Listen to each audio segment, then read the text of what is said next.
What if the only thing keeping you alive was following rules you don't understand? Jason thought he found a simple job at an old funeral home, until he uncovered the horrifying pact binding his family's bloodline for generations. Ancient rituals, unbreakable rules, and something unspeakable living beneath the house, waiting for one mistake. In this chilling tale of the Mullins funeral home, the line between survival and damnation is written in blood, and once the rules are broken, there's no turning back. They told me the house was old. They didn't tell me it was alive. When Gary Mullins handed me the heavy brass key that morning, I should have sensed something was wrong. The way his thin, papery fingers lingered on the key for a second too long, the way his pale blue eyes locked onto mine without blinking. It all should have warned me, but I was desperate, and desperation has a way of dulling your instincts. "This house has stood for generations, Jason," Gary said, his voice a rough rasp that somehow carried a strange warmth. "Now it's yours too. Welcome to Mullins Funeral Home." I forced a smile, clutching my single duffel bag tighter. The Victorian house loomed behind him, its towering spires stabbing at the overcast New York sky. A crooked iron fence wrapped around the property like skeletal fingers. The paint on the lavender-colored wood siding had long since faded, but, oddly, it didn't look abandoned. It looked patient. The front door groaned open as Gary led me inside. The moment I crossed the threshold, a wave of thick, heavy air pressed against my chest, like the house had been holding its breath and was now exhaling around me. The scent of aged wood, faded lilies, and something faintly metallic curled into my nose. "My family has run this place since 1853, Gary continued, gesturing around. "Every photo, every memory, preserved." Lining the dim hallway were dozens of framed photographs, but there was something off about them. I leaned closer. Each portrait was of someone lying peacefully in an open casket. The lighting, the angle, it was unmistakable. Post-mortem photography, smiling corpses immortalized like family heirlooms. "They're beautiful, aren't they?" Gary's voice came from behind me. He sounded almost nostalgic. "A family tradition?" I nodded stiffly, swallowing down the unease rising in my throat. "Unique," I managed. He chuckled softly. "You'll understand soon enough." Gary led me up a narrow spiral staircase that seemed to coil endlessly upward. My room was on the 3rd floor, tucked beneath the sharply angled rafters. As I stepped in, I was surprised by how well preserved it was. Antique furniture polished to a dull shine, heavy velvet curtains that blocked out nearly all sunlight. An ornate wardrobe stood sentinel beside the bed. The air smelled of lavender and something older, like pages of forgotten books soaked in candle wax. "You'll find it quite peaceful up here," Gary said, "and as part of your compensation, you live here rent-free. All I ask is that you study the craft and follow the house's rules." He handed me a leather-bound booklet, its cover cracked and dry like old skin. In crude looping handwriting, the title read, "Mullins Funeral Home Rulebook." "Rules?" I asked, trying to mask my confusion. Gary smiled, but there was something brittle behind it. "Traditions, Jason. Traditions that have kept this house standing long after others have crumbled." That night, long after Gary retreated to his quarters below, I sat beneath the flickering light of a dusty desk lamp and flipped open the rule book. Rule 1. Always, close the eyes of the deceased. Failure to do so will prevent you from sleeping for no less than 7 days. Rule 2. Secure the body freezers at all times. Rule 3. Honor every final request of the deceased's family without question. The list went on, growing stranger with each rule. Curfews, forbidden hours to walk the hallways, prohibitions against answering knocks outside business hours, warnings about electrical outages at specific times, cryptic instructions to avoid the source of the crying. My stomach twisted. This was far beyond mere superstition. I tried to rationalize it. Maybe it was just Gary's way of ensuring discipline, or maybe it was some warped humor, an initiation prank for new hires. Either way, exhaustion quickly drowned my unease. I closed the book, undressed, and slipped beneath the heavy covers. The house creaked inside around me. Old pipes moaned behind the walls. The wind hissed through invisible cracks. I told myself it was all perfectly normal. Then came the knock. 3 slow raps. Firm, precise. I bolted upright, heart pounding. My room was suffocatingly dark, except for the faint blue glow of my phone charging on the nightstand. 3:33 a.m. The knocking came again. My throat dried. The rulebook flashed in my mind. Do not answer knocks after business hours. I sat frozen in bed, every hair on my arms standing at full attention. The knocking stopped after the 3rd set. Silence returned, but it wasn't peaceful. It was heavy, watchful. Minutes passed, or hours. I couldn't tell. Eventually, sleep won the battle against fear, and I slipped into a shallow, uneasy slumber. When I woke, the morning sun barely pierced through the thick curtains. My phone read 7:04 a.m. I tried to laugh at myself. First night jitters, old house noises, all explainable. But as I stretched and prepared for my first full workday, I noticed something that made my blood run cold. The bedroom door was unlocked, and I was certain, absolutely certain, I had locked it the night before. I tried convincing myself that maybe I forgot to lock it. Or maybe Gary had checked on me sometime during the night. But neither explanation sat right. The idea of him silently entering my room while I slept made my skin crawl even more than the thought of a faulty lock. The rest of the house felt different in the morning. Less oppressive, but no less strange.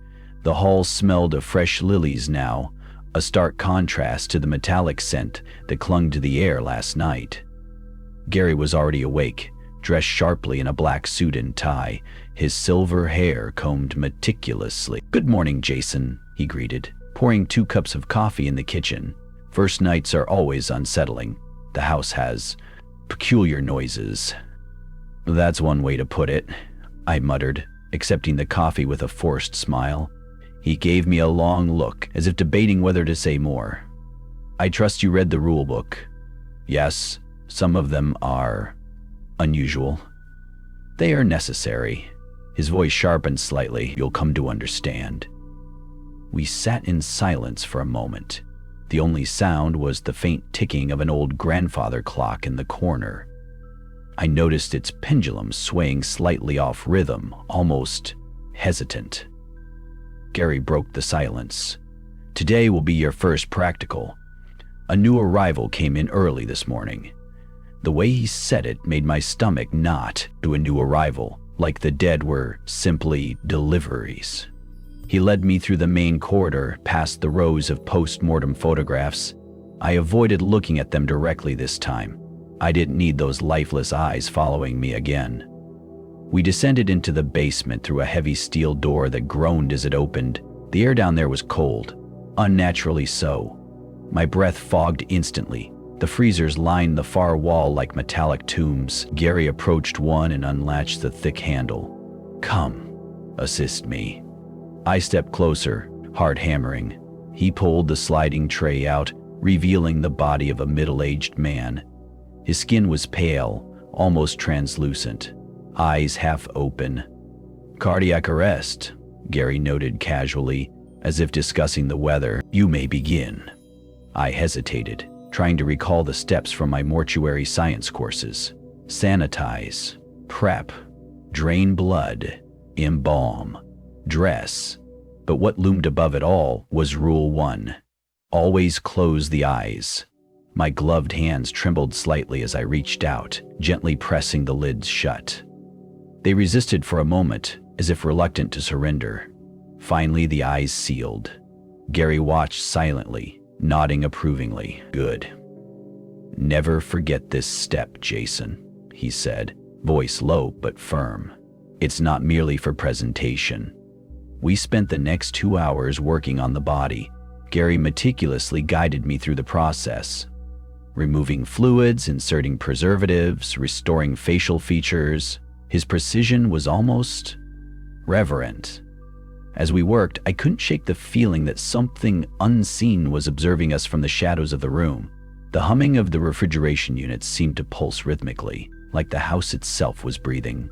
Finally, we finished dressing the corpse and transferring it to a transport elevator that led back upstairs. As the elevator ascended, I noticed Gary glancing at his pocket watch repeatedly. "What's wrong?" I asked. "Just making sure we stay on schedule," he said softly. When we reached the main floor, the funeral parlor was already set for the viewing. Polished mahogany casket, floral arrangements, soft organ music playing from a vintage speaker system. Everything meticulously staged to comfort the grieving, except there were no grieving yet. "Family will arrive shortly," Gary explained. "Some prefer private early visits. Others arrive just before the service." As if on cue, the doorbell rang. I followed Gary to the front, expecting the first guests. But when he opened the door, no one stood there, just the wind. Gary's expression didn't shift. It happens sometimes. He closed the door carefully, checking the lock twice. I couldn't tell if this was his way of reassuring me or if he was reassuring himself. The first family members arrived shortly after. Quiet, somber people with hollow eyes and heavy steps. They barely glanced at me as they passed, their faces fixed on the open casket. As the viewing proceeded, I noticed something that gnawed at my nerves. Several guests approached the body not with grief, but with reverence. Some even smiled faintly as they looked upon the deceased. One older woman placed her hand on the corpse's forehead, whispering words too faint for me to catch. When she turned, our eyes briefly met, and I swear, for a heartbeat, her pupils dilated into inky black pools. I blinked, and they were normal again. The rest of the day unfolded like a foggy blur. I performed my duties, but my mind kept drifting to that doorbell, to those photographs, to that unlocked bedroom door. As night fell once more, Gary dismissed me with a nod. "Rest well, Jason.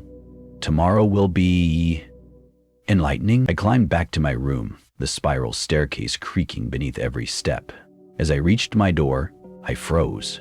There, tucked neatly under my doorframe, was a small folded note. My name was written on the front in a delicate, almost childlike handwriting. My hand shook slightly as I unfolded it. "Jason, remember Rule 1, always, or they will come." There was no signature. I spun around, scanning the darkened hallway. No one, just the flickering wall lamps, casting long shadows that seemed to twitch when I wasn't looking directly at them. Heart pounding, I entered my room, locking the door twice this time. I sat on the edge of my bed, staring at the note, hearing every creak and sigh of the house amplify around me. And then, as if mocking my fear, the knocking returned. 3 slow raps. Louder than last night, more deliberate. I checked my phone. 3:33 a.m. I gripped the rulebook tighter, silently reciting its words like a prayer. Do not answer. Do not answer. But behind that door, something was waiting, and somehow I knew it wasn't going to stop. The knocking stopped, but the silence that followed was worse. I sat on my bed for hours, gripping the rulebook like a lifeline. My fingers ran over the rough, cracked leather, tracing the bold, scrawled words. Do not open the door after hours. The clock on my nightstand ticked past 4. Oh, clock. Only then did the house exhale, like whatever was outside had retreated for the night. My eyes burned with exhaustion, but sleep wouldn't come. Every small creak and pop of the old house sounded amplified, like the bones of the place were stretching after something unnatural had pressed against them. By the time dawn broke, I felt hollow. The thin strips of sunlight barely penetrated the thick curtains, but even that dull gray light felt like salvation. I showered quickly and dressed, trying to force my breathing into a steady rhythm. As I descended the spiral staircase, my legs trembled with every step. The house felt heavier today, like it had grown older overnight. Gary was waiting for me downstairs, reading from a leather-bound book far thicker than the rulebook I held. "Rough night?" he asked without looking up. I didn't answer immediately. I wasn't sure if I should. Instead, I forced a weak smile. "I'm still adjusting. That's normal. he said, finally closing the book with a soft thud. "The house tests new arrivals, but you're here.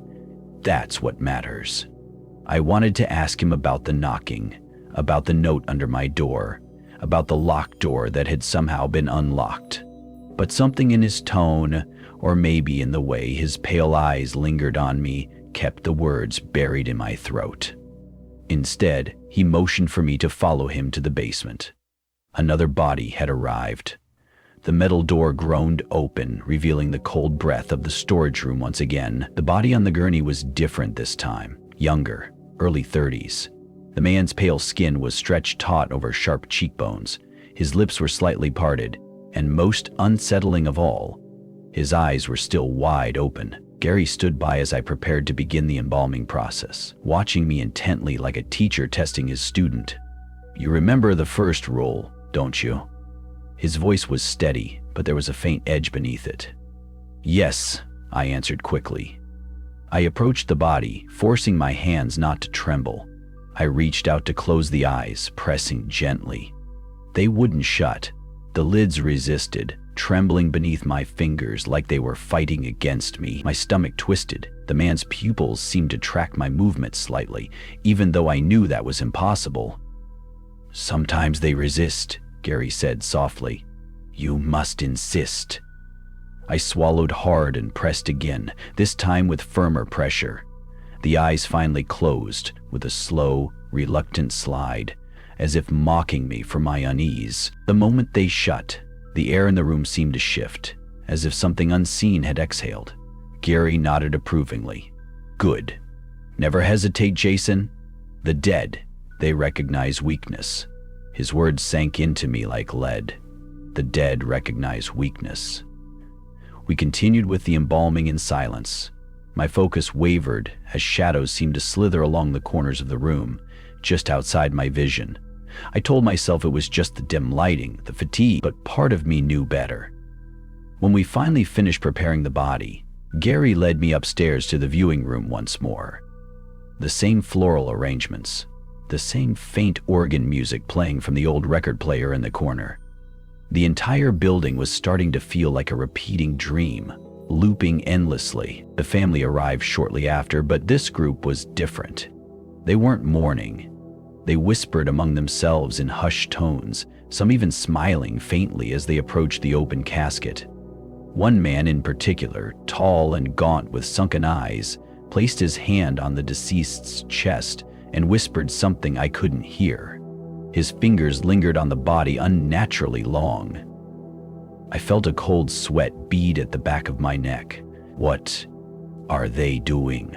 I whispered to Gary, unable to hide my discomfort. He didn't respond at first. Then, in a voice so low it barely registered, he said, "Paying respects. In their way. Their way." Something about that phrase made my skin crawl. After the service ended and the family left, Gary asked me to assist him with returning the body to cold storage until the burial scheduled for the next day. As we wheeled the casket back toward the service elevator, I glanced at the face of the man one last time. His eyes were open again. I froze. I was certain I had closed them. Certain. Gary noticed my hesitation. "Jason? His eyes?" My voice cracked. "They were closed. I swear they were closed." Gary stepped closer, his face unreadable. "Sometimes they open again. Post-mortem muscle contractions." He closed the eyes with practiced ease, pressing them shut with his thumb. But the way he did it, calm, rehearsed, as if expecting it, filled me with dread. I didn't sleep that night. I couldn't. Around 3:00 a.m., as I lay wide-eyed in bed, I heard it again. The knocking. 3 slow, deliberate knocks. I clutched the rulebook tightly, my palms slick with sweat. My breathing quickened as the knocks repeated. Then, after the third set of knocks, something new happened. The door handle jiggled, softly at first, then more aggressively, as if someone, or something, was testing the lock. I shot up, my heart slamming against my ribcage. "Do not open the door," I whispered to myself over and over. "Do not open." The jiggling stopped. And then, from the other side of the door, I heard a soft, breathy voice. "Jason!" My blood turned to ice. It wasn't Gary's voice. It wasn't anyone I recognized. It was high-pitched, childlike, almost sing-song. "Jason, you forgot! You forgot!" I slammed my hands over my ears, rocking back and forth on the edge of my bed, trying to block it out, my vision blurred with panic. Finally, as suddenly as it had started, the voice vanished. The house went still again, silent but not peaceful. I sat there until the sun finally rose, too afraid to even close my eyes. By the time sunlight began bleeding through the cracks in my curtains, I hadn't slept for 2 nights straight. My mind buzzed, sharp with exhaustion, but still too wired to collapse. The words from the rulebook looped in my brain like a chant I couldn't silence. Gary was waiting for me at the bottom of the stairs when I finally came down, as though he had known exactly when I'd emerge. "You look pale, Jason," he said, voice calm but distant. "The house can be challenging at first." I hesitated, trying to decide how much to confess. "I heard something last night." His lips curled slightly, but the smile never reached his eyes. "Most new keepers do." Keepers, that word again. He spoke it like a title. I wanted to push him, demand answers, but something about Gary always made me hesitate. Like arguing with a doctor who already knows how you're going to die. Instead, I swallowed my questions and followed him into the embalming room. Today's body was a young woman, maybe mid-20s. Pretty in a way that made her seem almost too pristine for death. No visible trauma. She could have been sleeping if not for the cold blue tint of her lips. As Gary prepared the tools, I noticed the woman's eyes were already closed. "That's odd," I said aloud without meaning to. Gary raised an eyebrow. "Sometimes the retrieval team closes them. A courtesy." It didn't sit right. The retrieval team never closed the eyes before. Gary gestured for me to begin, and I followed the process as best as my sleep-starved brain allowed. But the further we went, the more I felt like the air around us was thickening, like breathing underwater. Every once in a while, I'd catch my own reflection in the chrome instruments. My face looked hollow, eyes sunken, skin pale, almost like the body's eye was preparing. The embalming went without incident until I noticed a small slip of paper tucked into the fold of the woman's blouse. I hesitated, glanced at Gary. His back was turned, preoccupied with arranging vials. Carefully, I slipped the note out and palmed it into my pocket without him seeing. The rest of the process passed in a numb blur, my thoughts consumed by that hidden message. When we finally finished, Gary dismissed me for a much-needed rest, but sleep wasn't an option. Back in my locked bedroom, I unfolded the paper. It was another handwritten message. "They watch you. The rules aren't to protect you. The rules are to protect them from you." No signature. Same childlike handwriting as before. My pulse pounded in my ears. I read the message again and again, trying to decipher who had written it, who even could have. Was someone else in this house? One of the families? Another victim? Or was I losing my grip entirely? A low, mechanical click startled me. The small security monitor on my desk, a cheap CCTV setup Gary had installed to monitor the front door, had activated on its own. I stared at the grainy black and white image. The front steps were empty, but faintly, barely visible against the distortion, was the outline of something standing in front of the door. Not a person. Taller, leaner. Its edges seemed to flicker like a bad VHS tape, struggling to hold its shape. Then the image glitched and the figure vanished. The monitor flickered one last time before shutting off completely. I leapt from my chair and pulled the power cord out of the wall, my breath sharp and panicked.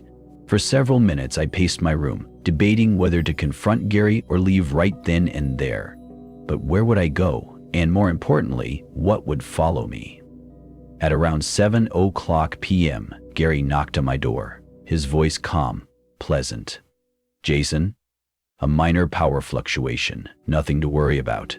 The house does that sometimes." I didn't answer. I couldn't trust my voice not to crack. After a long pause, he spoke again. Lower this time. Remember the rules, Jason. They've kept my family safe for generations.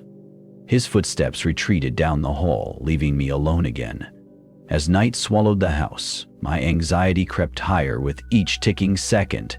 I set up a makeshift barricade against the door, using a chair and whatever furniture I could move. It wouldn't stop whatever was out there, but it made me feel like I was doing something.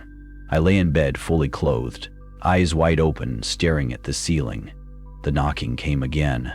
3 slow knocks, then silence. I barely breathed, waiting for the handle to jiggle again, but it didn't. Instead, something worse, a sound of breathing. Not mine. It was faint at first, soft exhalations, but gradually it grew louder, raspy, as if someone was standing just inches away from my door, exhaling through cracked, dry lips. Then came a whisper. "Jason, you left it open." I shot upright, horrified. "No," I whispered to myself, panicked. "I locked it. I checked." The breathing stopped. The whispering ceased. I dared to approach the door, inching toward it like an idiot in some horror film. My hand hovered over the knob, and then I saw it. A pale gray finger slipped through the thin gap at the bottom of the door, slowly tracing back and forth, like it was searching for a way under. I stumbled backward, knocking over the barricade behind me. The finger retreated. For hours after that, I sat in the corner of my room, gripping the rulebook, shaking uncontrollably. At some point, the power cut out entirely. In the pitch black, I could still hear the house breathing. By the time the sun finally rose again, I had stopped checking the clock. Time inside this house had lost its meaning. It didn't matter if it was 3 a.m. or 9 a.m. The house breathed, whispered, and watched at all hours. I hadn't left my room since the finger. The pale gray finger that had slipped beneath the door was etched into my mind like a burn scar. I replayed it over and over in my head, hoping I had hallucinated, but knowing I hadn't. When Gary finally knocked on my door that morning, I almost didn't answer. "Jason," he said softly through the door, his voice as calm and composed as ever. "It's safe now." Safe. That word had no meaning anymore. Slowly, I pulled the barricade aside and cracked the door open. Gary stood there with a faint smile on his face, as if nothing unusual had occurred during the night. "Breakfast is ready," he said simply. I followed him downstairs, my legs weak beneath me. The house smelled of coffee and fresh bread, as if determined to pretend it was any other home. But every creak of the floorboards sounded deliberate now, like they were keeping time with something lurking just beneath the surface. We ate in silence. Gary watched me over the rim of his coffee mug, studying me like I was part of one of his exhibits. Finally, I couldn't hold back any longer. "There's something in this house." My voice was rough from disuse. He didn't respond right away. He placed his cup gently on the saucer and folded his hands together. "There are many things in this house, Jason," he said finally. "Some older than you could possibly imagine." I stared at him, hoping for something more. An explanation, even a lie. But he only smiled faintly, as if waiting for me to catch up. "The rules. They're not for me, are they?" I whispered. Gary's smile faded slightly. "No, Jason, they're for the house." He stood, motioning for me to follow. "Come, it's time you understand." I followed him past the embalming room, past the viewing hall, and down a narrow corridor I hadn't seen before. At the end of it was a heavy oak door with iron bands bolted across it. The air was colder here. Gary pulled an ancient key from his pocket, a different key than the one he had given me when I arrived. The lock clicked open with a groan that echoed down the hall like a sigh. We stepped into a hidden chamber. The room was nothing like the rest of the house. The walls were stone, carved into rough blocks that looked older than the house itself. Candles burned in sconces lining the walls, casting long, flickering shadows. At the center stood a large stone altar stained dark with age. Symbols I didn't recognize were etched into its surface, circling a shallow basin at its center. "My great-grandmother built this chamber," Gary said softly. "Agatha Mullins. She was gifted. I swallowed hard, my mouth dry. A witch. He didn't correct me. She made a pact, he continued. A bargain to protect our family and the house. Gary stepped closer to the altar, running his fingers across the symbols like he was caressing an old lover. The Mullins name was dying, Jason. Disease, poverty, starvation. It was all going to end. Until she found him. Found who? My voice trembled. His eyes lifted, locking onto mine with a calm intensity. The one who owns the house now. I felt the air grow colder still, as if the shadows themselves were listening. In exchange for protection, prosperity, and longevity, our family agreed to serve as keepers. The house would be fed, and in return we would be spared. I shook my head slowly. Fed? Fed what? Gary's expression didn't waver. Blood. Souls. The house is not simply a place of business, Jason. It is a vessel. He paused, letting the weight of his words hang in the stale air. But that comes with rules, he continued. Strict ones. Rules designed to maintain balance. Violate them, and the house takes what it wants directly. My stomach turned. The rulebook wasn't a superstition. It was a contract. And the knocking? I asked. My voice cracked as I spoke. The voices at my door? Gary's eyes darkened. Echoes. The souls that were not properly processed. Some remain. Some whisper. Some still hunger. I took a step back, bile rising in my throat. You brought me here for this? His expression softened, almost pitying. The house always needs a keeper, Jason. I'm old. My time is nearing its end. I stumbled back another step, but the weight of the room pressed against me like thick mud. My chest heaved. You can leave, of course, Gary added, his voice calm again. No one is forcing you to stay. He let that statement hang, but we both knew it wasn't true. The house wouldn't let me go. Not anymore. Why me? I whispered. Gary smiled faintly. Because you came? Because you survived the first nights. Because the house chose you. I wanted to scream, to run, but my legs wouldn't move.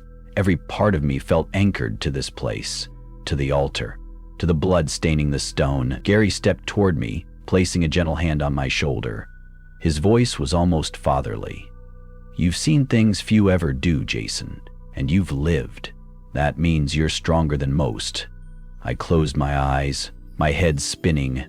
The words on the rulebook flashed behind my eyelids, but now they read like warnings I had never truly understood. Never open the door. Never walk the halls at night. Always close the eyes. All designed to protect me, not from the dead, but from the house itself. When I opened my eyes, Gary was watching me, calm and expectant, and somewhere in the shadows behind him, something else watched too. That night I didn't sleep. I sat at the small desk in my room, staring at the rule book under the flickering desk lamp. The house was unusually quiet, but I could feel it breathing. Every board under the floor creaked rhythmically. Every pipe whispered softly behind the walls like veins carrying something thicker than water. The more I read the rules, the clearer it became. They weren't instructions. They were warnings. I turned to the last page again. The paper was old, almost brittle, but something caught my eye that hadn't registered before. A faded line of handwriting, scrawled beneath Rule 9, almost invisible unless you looked for it.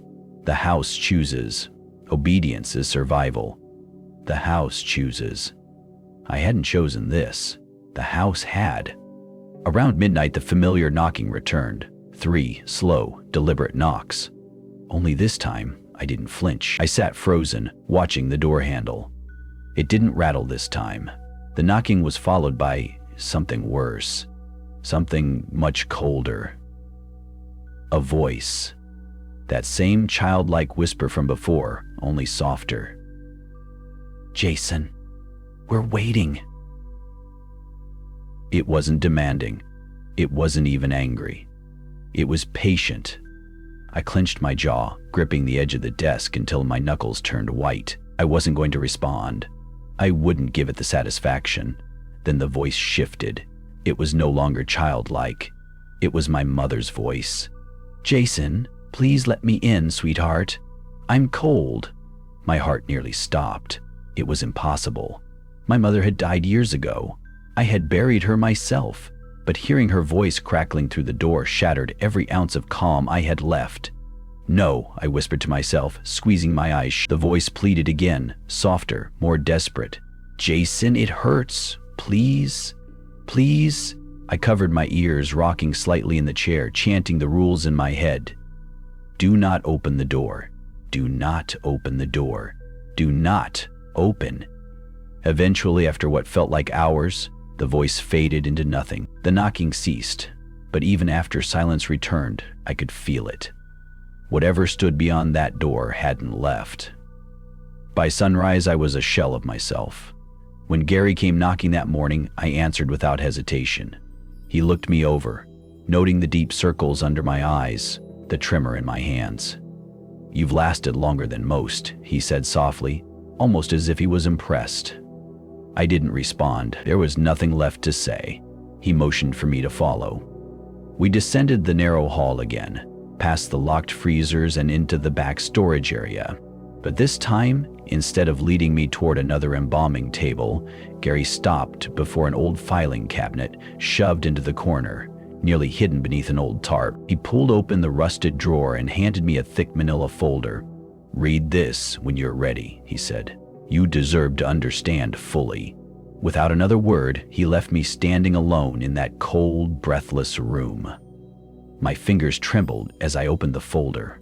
Inside were dozens of documents: yellow death certificates, missing person reports, psychiatric evaluations, and faded photographs. The first file was labeled Candidate List, House Successions.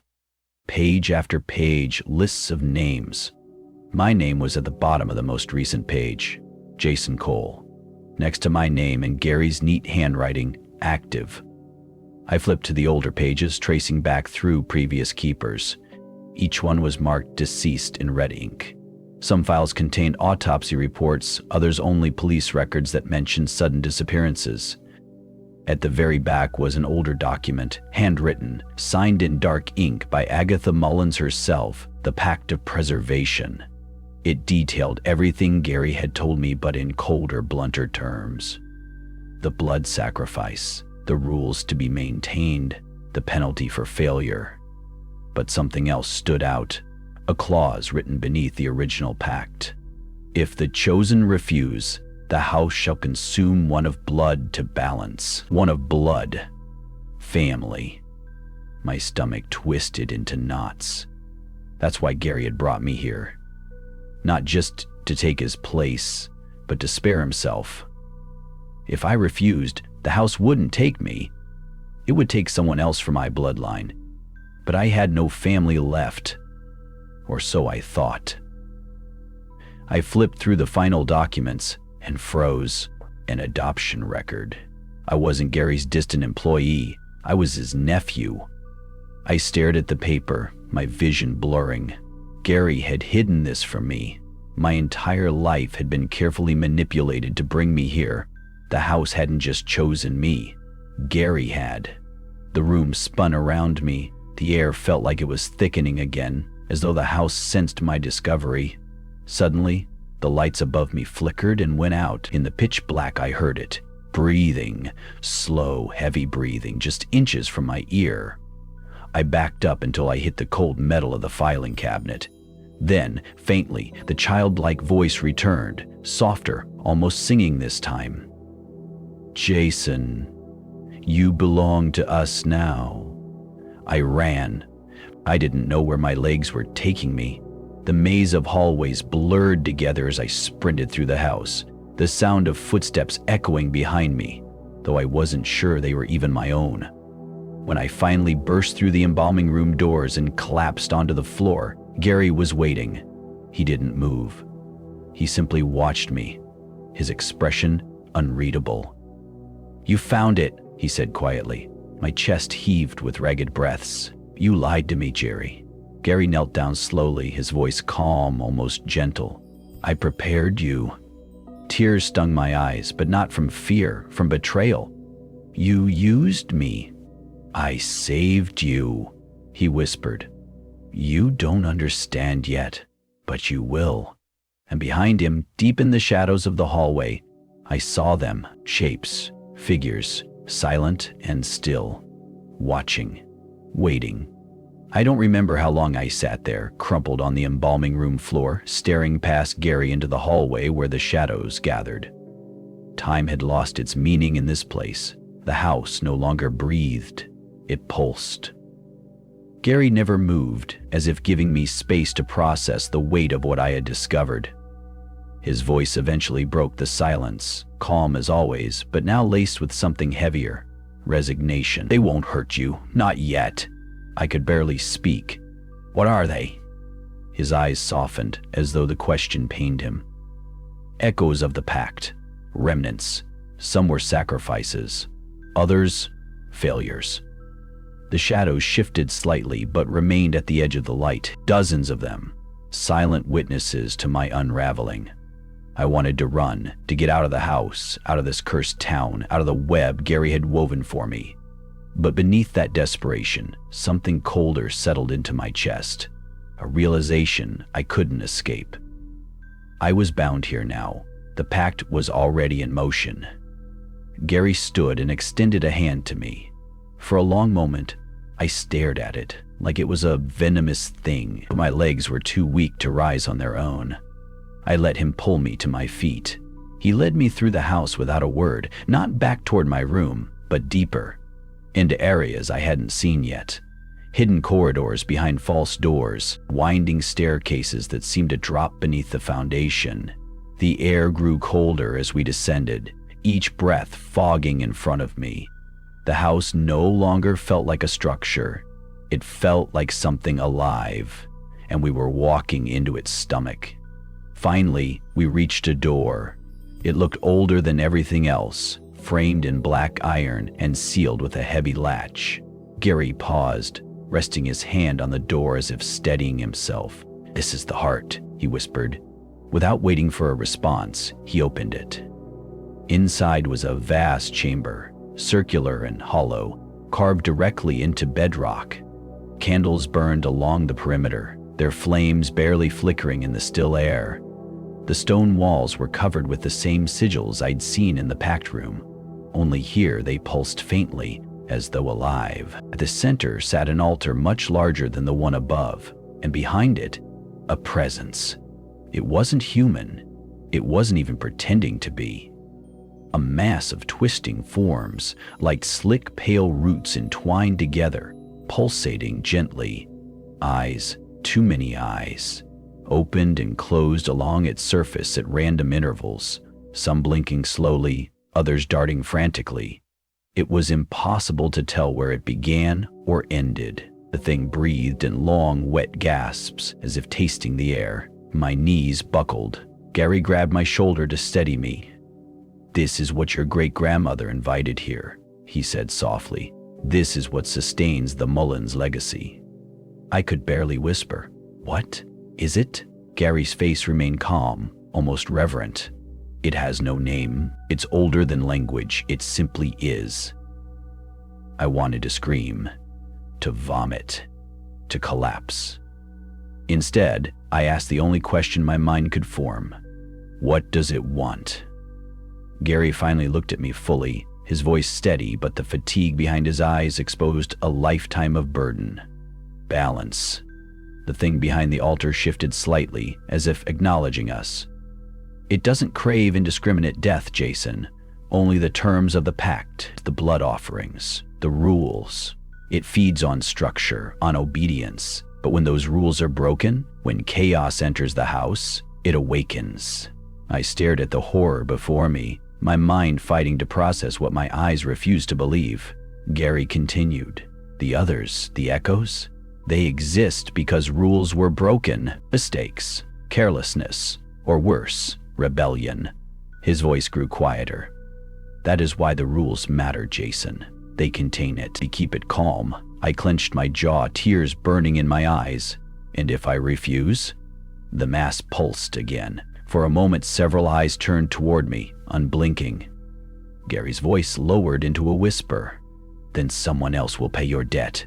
The clause in the pact flashed through my head. "If the chosen refuse, the house shall consume one of blood to balance." "But I have no family left," I said, barely able to speak. "There's no one." Gary's face darkened slightly. "You're wrong." From the shadows behind him, a figure stepped forward. A girl, maybe 10 years old. Her skin was pale, her eyes wide, dark, and empty. I recognized her instantly, though I had never seen her before. The photographs, the whispers, the knocking at my door, the small hand that had slipped beneath the wood. Mary, the girl from the rulebook. Gary's voice trembled ever so slightly now. "Your sister." The room spun again, but this time I barely felt it. My breath quickened. "No, I never had a sister." "You were told you didn't," he said quietly, "to protect you. After your mother died, there were arrangements." The creature pulsed again, its many eyes narrowing. "She was taken here, offered long before you ever arrived," Gary whispered. "But the house never fully accepted her. She remains trapped." Mary stared at me with hollow eyes, her lips barely parting. "Jason," she whispered. The weight of it all collapsed onto me at once. My entire life had been curated, manipulated into this moment. My job, my bloodline, my nightmares, all threads in a web spun long before I ever arrived. And now, standing before this impossible thing that called itself balance, I understood fully. There was no escape, only choices. The rules weren't designed to keep me alive. They were designed to make sure I stayed. I couldn't breathe. The chamber pressed in on me, thick with the scent of damp stone and something metallic. The thing pulsed behind the altar, as if feeding on my confusion. Mary's wide, glassy eyes stared into mine. She stood perfectly still, but there was nothing natural in the way she moved, or didn't. I forced myself to speak, my voice barely a rasp. "Why? Why is she still here?" Gary stepped beside me, lowering his voice as if afraid to disturb the creature's attention. "Because the offering was incomplete. The pact requires willingness, or blood from the direct line." I shook my head violently. She was a child. That is why the house has held her all these years. Suspended. Neither fully taken, nor fully freed. Mary's lips trembled slightly. Her voice came out like wind through broken glass. "It hurts, Jason." The weight of those words crushed something inside me. My sister, a sister I never knew existed, was sacrificed to sustain the Mullins legacy, and I was next. Gary placed a hand gently on my shoulder. "You still have a choice." His voice was calm, steady, but now I could hear the desperation beneath it. He wasn't offering me a way out. He was trying to secure his own. "You can accept your role," Gary continued softly. "Become the next keeper. The house will finally absorb her. There will be no more echoes, no more violations. Peace." That word rang hollow. I looked up toward the shifting mass behind the altar. The eyes blinked independently, watching, studying me. I could feel it sizing me up, already folding me into its design. "Or," Gary added, almost as an afterthought, "you can refuse." I didn't need him to finish the sentence. I knew what refusal meant. Balance. My refusal would break the chain. The house would reach for the only other blood it had left. "Mary, you never intended to save her," I whispered, my voice shaking. "You were always going to use us both." Gary exhaled, his face tightening for the first time. "I was trying to preserve the family. Preserve you. The burden was always meant for someone strong enough to carry it. You chose convenience." I spat. His eyes narrowed, but remained eerily calm. "I chose survival." A distant rumble shook the chamber, like the house itself was reacting to the rising tension. The candle flames flickered violently, bending toward the pulsing mass, like trees in a windstorm. Mary's voice cut through the growing hum of the house again. "Jason, I'm so tired." Tears stung my eyes. My chest heaved. I wanted to tear her away from this place, to burn the house down and scatter its cursed stones into the sea. But I knew deep in my bones, that escape wasn't possible. Not for me. Not for her. The pact had been written. The balance demanded its due. Gary stepped forward, his voice now almost paternal. You don't have to fight it, Jason. You were brought here for a reason. You belong here. This house has protected our bloodline for generations. It's bigger than either of us. I stared at him through blurred vision, unable to suppress the fury boiling inside me. I don't belong to this house, and neither does she. The moment the words left my mouth, the mass behind the altar convulsed, as if reacting to my defiance. The eyes narrowed. A new sound filled the air, a guttural, wet clicking from deep within the thing. The chamber lights dimmed, the pressure around us intensified, like a giant hand closing in. Gary's voice lost its softness. Choose, Jason. My mind raced. I saw it all. The house breathing, the knocking, the whispers, the fingers slipping beneath my door. The rules weren't barriers, they were cages. Suddenly, my eyes locked onto Mary again. Her lips moved silently at first, but then her voice reached me through the thick air. You can break it. What? I whispered, not sure if she had truly spoken or if I was losing my mind. Her lips trembled again, barely audible. Break the pact. Gary's head snapped toward her, his composure finally slipping. No, she doesn't understand what she's saying. The pact cannot be broken. The house groaned loudly now, a violent tremor rippling through the floor. Small rocks and dust rained from the stone ceiling above. Mary's voice grew stronger, as if the house itself no longer had full control over her. The blood seals it. The blood can end it. I understood then. It wasn't just an agreement. It was a binding spell, sealed in bloodlines, initiated by Agatha Mullins. But blood could also be used to unravel it. Gary stepped between us, his calm mask shattered. You don't know what you're tampering with. You'll doom us all. I stared into his eyes, finally seeing him for what he truly was, a coward hiding behind ancient deals. I'd rather doom us than keep this going. The entity pulsed violently, its many eyes flaring wide in a synchronized blink. The chamber shook harder, cracks split along the altar. Gary lunged toward me, but I sidestepped, sending him stumbling forward. He crashed against the stone, his breath knocked from him. The altar itself split open like brittle bone, revealing a well of swirling black liquid beneath. The pact's core, its anchor. The house roared around us, a deep, inhuman howl. Gary coughed on the ground, his face pale. Jason, don't, please! But it was too late. I stepped forward, pulling the small blade Gary had once carried for rituals. The obsidian dagger used in the blood rites. I gripped it tight and glanced back at Mary. Her eyes glistened, not with fear, but with something else, hope. Jason, she whispered, finish it. Without hesitation, I sliced across my palm, letting my blood spill directly into the black liquid. The reaction was instant. The chamber shrieked, the walls flexed and rippled as if breathing their last. The pale mass behind the altar convulsed, its eyes spinning wildly as they imploded inward like collapsing stars. Gary screamed behind me, his voice lost beneath the roaring. The house had been breached, and the balance was breaking. The house was dying. I could feel it in my bones. The vibrations beneath my feet pulsed erratically, like a heart seizing in its final throes. The ground shuddered with every breath the collapsing entity exhaled. The pale mass writhed, pulling into itself, shrieking without a mouth. The altar cracked again, splitting down its center as my blood continued to pool into the black well. A surge of force exploded upward, knocking me back across the chamber. My head slammed against cold stone. The world spun. Somewhere through the high-pitched ringing in my ears, I heard Gary screaming, but it wasn't anger anymore. It was fear. Pure, unfiltered terror.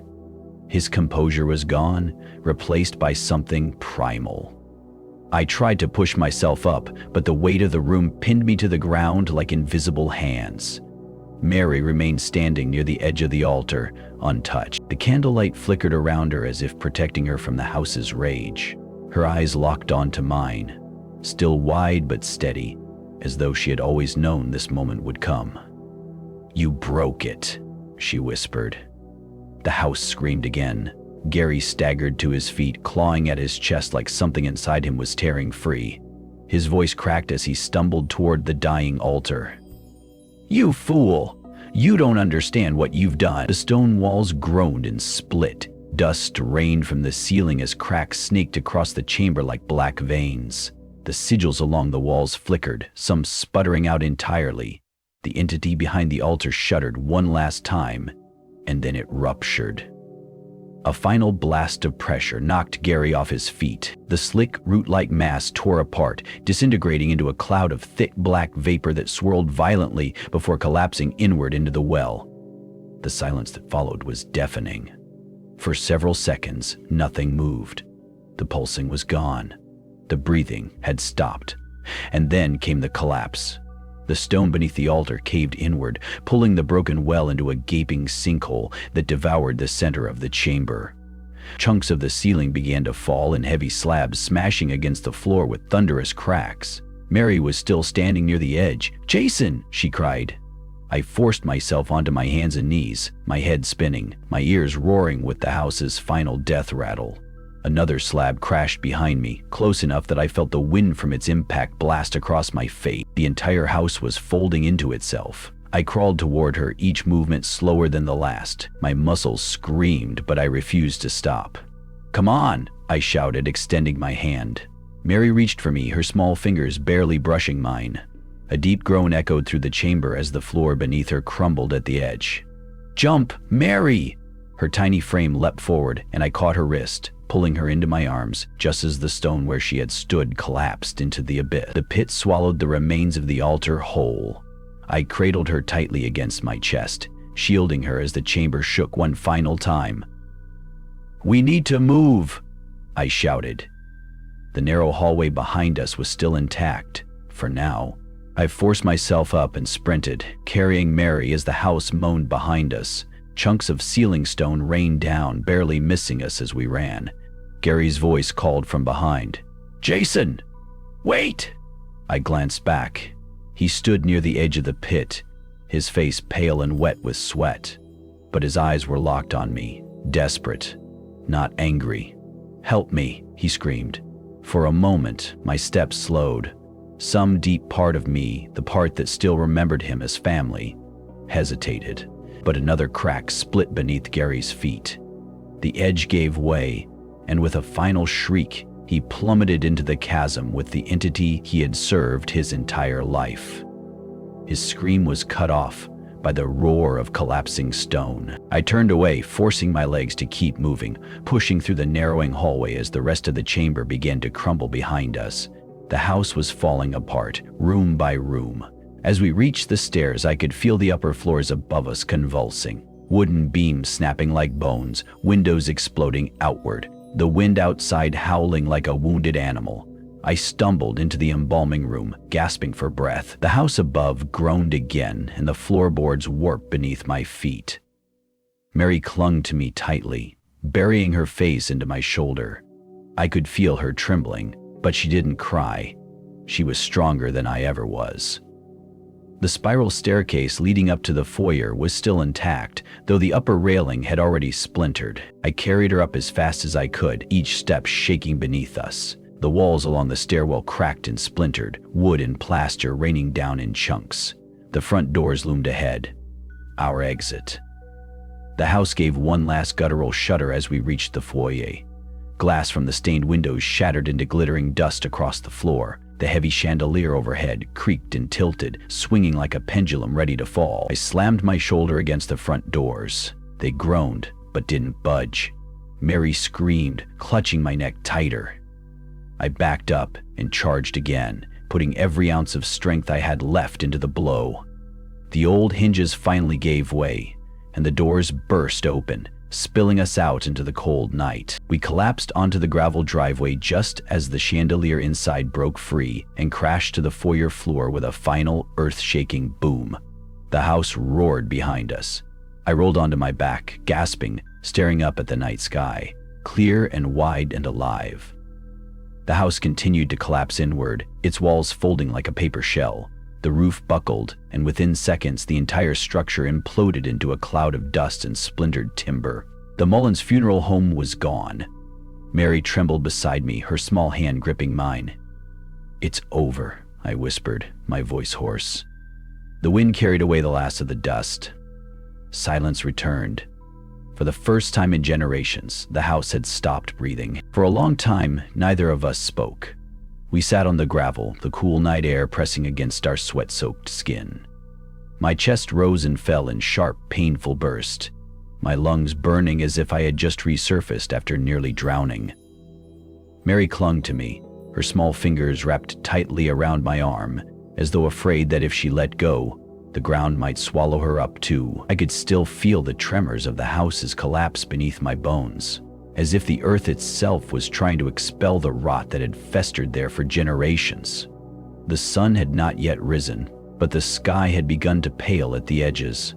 A faint orange glow crept along the horizon, the first honest light I'd seen since coming here. "You did it," Mary whispered.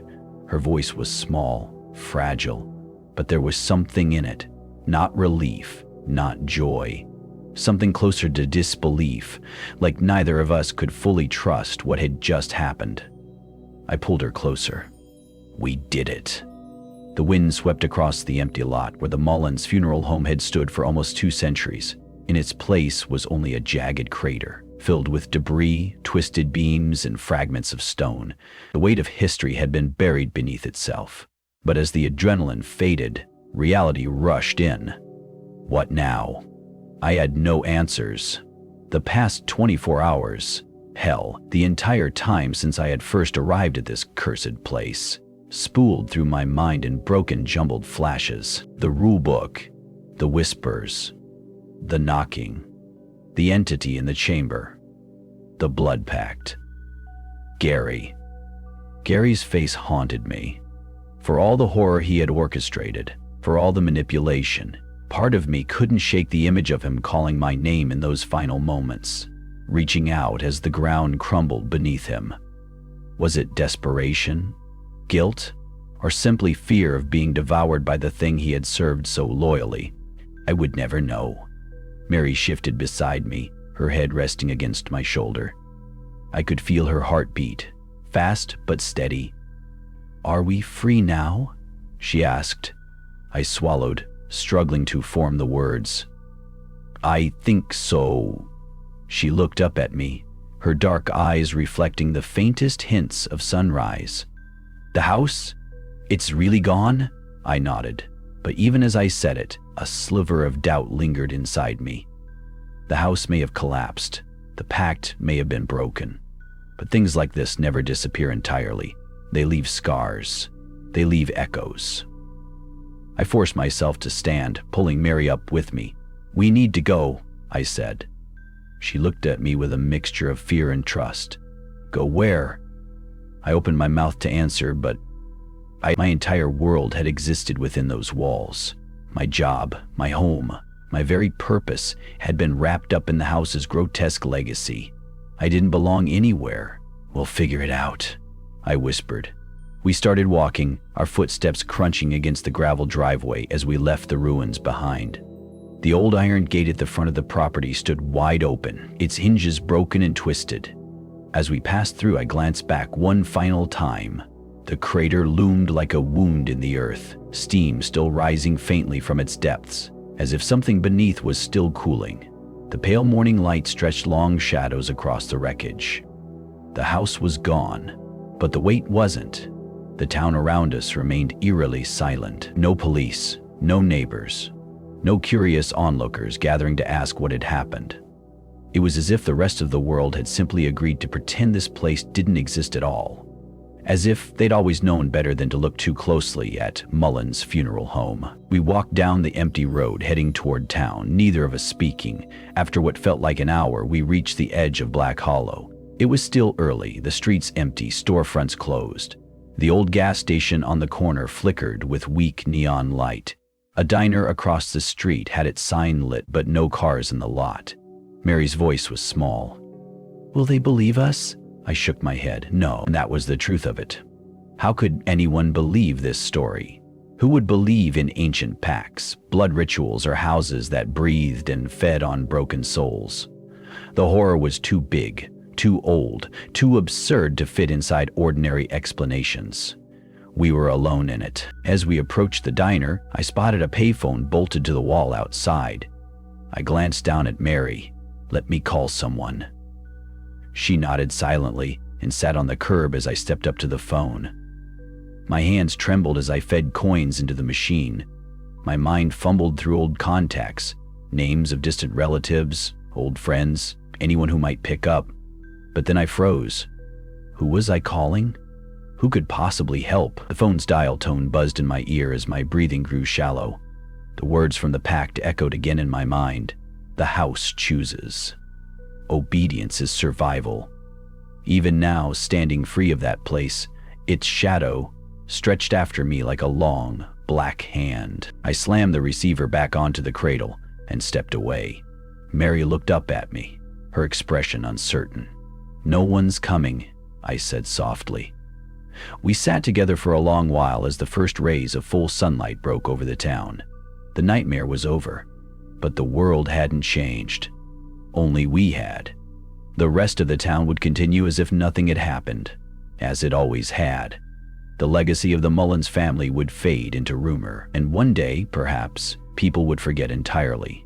But I wouldn't. I would never forget the rules.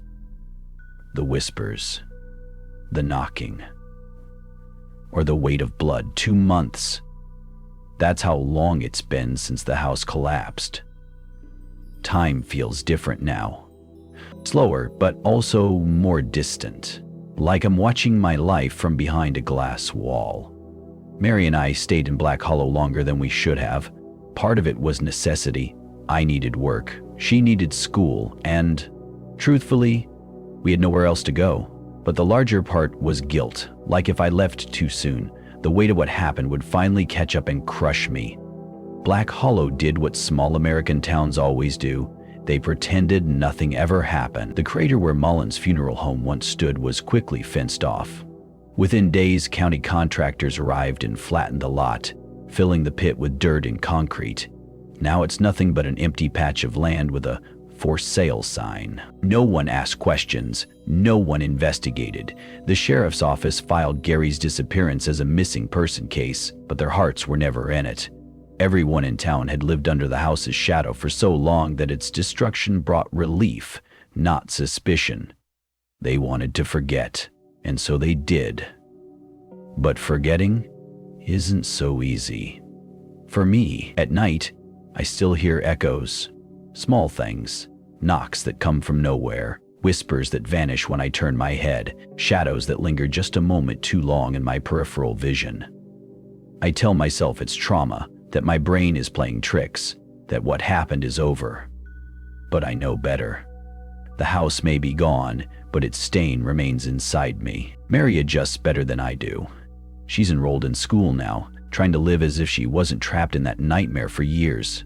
She rarely speaks of the house, of Gary, or even of the pact. It's like some part of her shut the door and welded it shut. But I can see it in her eyes. Here's a distance, a weight. She may smile, but part of her is always waiting for the knock to come again. So am I. Tonight I'm alone. Mary is asleep in her room at the small apartment we've rented. I sit at the kitchen table, the rulebook lying in front of me. Yes, I kept it. I don't know why. Maybe I'm afraid to throw it away, or maybe some twisted part of me still believes I might need it again. I flip through the brittle pages, reading the familiar words. Rule 1. Always close their eyes. The rules were never meant to protect us. They were to protect the house. But now the house is gone. I tell myself that over and over. The house is gone. And yet, as the clock shifts past 3:00 a.m., I feel the change in the air. A chill passes through the apartment. The hair on my arms rises. Then, 3 knocks. Soft, deliberate. I freeze. The knocks aren't coming from the front door, but from inside. From the small hallway closet. My throat tightens. My heartbeat pounds in my ears. Slowly I stand, gripping the rulebook in my hand like a useless weapon. Every step toward the closet feels heavier than the last. The knocks stop as I reach the door. Silence. I hesitate, but some terrible part of me needs to see, to know. My fingers close around the doorknob. It's ice cold. I turn it slowly and pull the door open. Empty. Just coats, shoes, and an old cardboard box. No shadows, no hands, no eyes. But as I stand there, my ears catch it. A faint whisper, almost too quiet to hear. "Jason!" My blood runs cold. The voice is familiar. Not Mary's, not Gary's. Mine. I slam the closet door shut, stepping back, my breathing sharp and ragged. This isn't over. Not completely. The pact may be broken, but something always lingers when blood has been spilled for too long. I glance at the rulebook again, resting it back on the table. Perhaps the rules weren't entirely wrong after all. Obedience was survival. I sit back down, wiping the sweat from my brow. My apartment is silent again, but my nerves remain stretched tight. Tomorrow, I'll look for a new place to live, maybe even a new town, but deep down, I know it won't make a difference. You carry them, and sometimes, they follow. The next morning arrived like any other, soft gray light slipping through the thin apartment curtains. The muffled hum of distant traffic blending with the caws of crows perched somewhere out of sight. Black Hollow looked ordinary in the daylight, as if nothing beneath its surface had ever been rotten. I sat at the edge of the bed for a long time, staring at nothing, feeling the ghost of the knock from the night before still lingering in my chest. I hadn't told Mary. She needed peace, and I wasn't going to steal that from her. Not yet. In the kitchen, the rulebook still sat where I left it. Its battered leather cover seemed smaller in the morning light, less threatening somehow. But I knew better. These weren't simply old pages. They were the last remaining artifact of a system that had lived through generations of horror. I should have burned it. I didn't. Mary padded into the kitchen quietly, rubbing her eyes, her hair messy from sleep. She was wearing one of the new school sweatshirts she'd been so excited about last week. She looked almost like a regular kid now. Almost. "Morning," I said softly. She smiled, a small, tentative thing, and grabbed a carton of orange juice from the fridge. Neither of us mentioned the nightmares. We never did. "Do you have to work today?" she asked, voice light. I shook my head. "No, not today." She nodded and sipped from the glass. These were the moments I held on to, the ordinary ones, the brief windows where everything felt normal. But even in the calm, I caught myself glancing at the clock. 7:06 IMEM. The times still mattered to me, as if part of me was always calculating how far I was from 3:31 IMEM, as if part of me still lived inside that house, counting minutes like prayers. Later that afternoon, I drove Mary to school. The roads out of town were long and empty, passing abandoned farmhouses and shuttered businesses, silent witnesses to years of decline that no one ever openly discussed. Black Hollow had always hidden its rot well.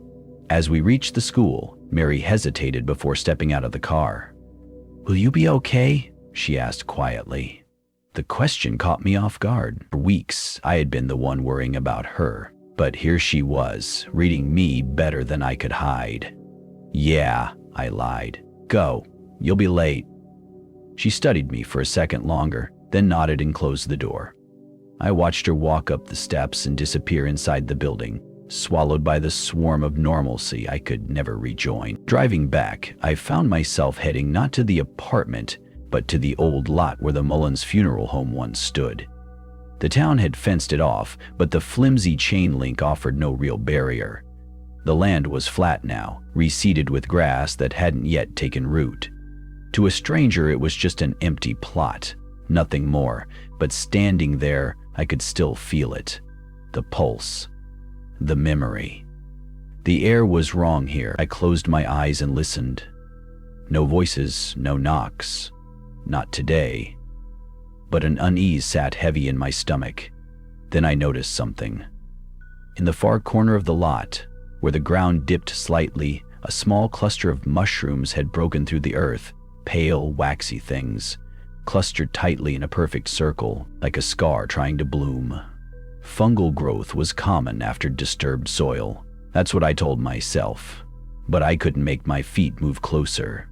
Instead, I turned and left. That night, the knock returned. This time, it was at the apartment's front door. 3 slow, deliberate knocks, the same rhythm, the same pause between each one. I stood frozen in the living room, staring at the door, my breath held tight in my chest. The apartment was silent except for the hum of the refrigerator and the distant tick of the wall clock. I glanced toward Mary's room. Her door was shut. She hadn't stirred. I approached the door carefully, every nerve screaming as I reached for the peephole. Empty. Nothing. The hallway beyond was still, and yet, I knew better. I backed away slowly, my hand reaching for the rulebook on the kitchen table. My fingers traced the worn edge of the cover, as if it might offer some form of protection. Then, as if mocking me, the knocks came again. 3. Soft. Final. I sat down at the table, the rulebook resting beneath my hands.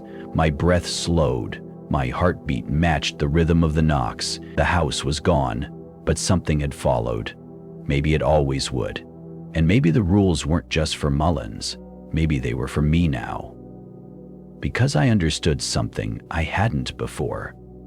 Once you break the pact, you don't destroy the thing. It simply waits, it changes, it follows. The balance demands something new. I whispered to no one.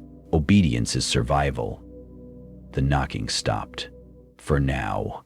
And that was the Mullins funeral home. The rules that keep you alive. A story of blood, secrets, and the haunting weight of choices passed down through generations.